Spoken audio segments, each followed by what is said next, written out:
Pour tenir le monde sous son sceptre, dans l'économie future, Dieu aura besoin d'instruments intelligents et bien préparés spirituellement. C'est par ce chemin-là qu'il faut passer si nous voulons en être. Il se passe parfois dans notre vie des choses que nous ne parvenons pas à nous expliquer. Mais quelles que soient les causes secondes, il y a en tout cas une explication que nous pouvons donner. C'est Dieu qui règne. Et s'il nous laisse parfois à la merci des plus terribles catastrophes, ou du moins de ce que le monde appellerait ainsi, c'est qu'il juge dans sa souveraineté qu'il y a là pour lui un bon chemin pour atteindre son objectif, et que le but en vaut la peine. Il peut nous sembler à nous qu'il va à l'encontre de ses propres intérêts, que l'honneur même de son nom va en être terni. Mais à travers ce creuset, en raison même de l'étendue du désastre, il donne à son peuple de l'avancement spirituel en amenant chacun des siens à une position de maturité. Leur relation avec lui s'en trouve fortifiée et ils le connaissent maintenant comme ils ne l'ont jamais connu. Nous découvrons toujours que ces choses-là portent dans la vie de ses enfants des fruits qui sont infiniment plus à sa gloire que ce n'eût été le cas autrement. C'est là ce qui le justifie et donne raison pour finir à sa sagesse souveraine. S'il pouvait atteindre son but par notre moyen, nous pouvons être certains qu'il ne manquerait pas de le faire. Le temps est donc un facteur essentiel dans l'appréciation des méthodes de Dieu. À la longue, il obtient des siens ce qu'il cherchait, la maturité spirituelle, une connaissance profonde, intime de sa pensée.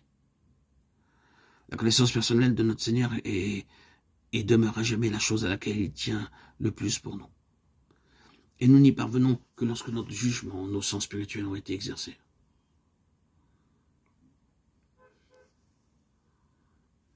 L'intelligence que nous appelons l'intelligence spirituelle, la connaissance que nous appelons aussi la connaissance spirituelle, est un sens intérieur qui est une telle bénédiction une fois acquis que nous devons développer constamment. Et c'est ce développement qui donnera à notre connaissance personnelle de Christ un caractère d'intimité qu'elle n'aurait pas autrement.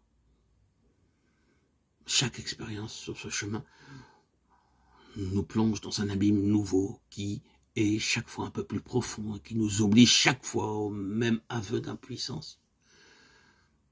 N'ayant pas en nous-mêmes les ressources qui sont nécessaires pour triompher de la situation, nous apprenons dans la détresse que Christ a justement ce qui nous manque.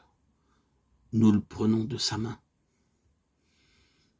Et c'est ainsi que chaque extrémité est pour nous une occasion de croissance. De par la nécessité, nous sommes de recevoir de Christ quelque chose de plus. Cette discipline, ce divin exercice peut produire deux choses, la croissance ou l'endurcissement.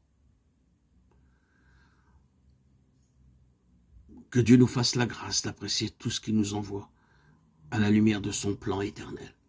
Amen. Alléluia. Gloire à Dieu au plus haut des cieux et paix sur la terre aux hommes qu'il aime. À toi, Seigneur, tout honneur et toute gloire pour les siècles des siècles.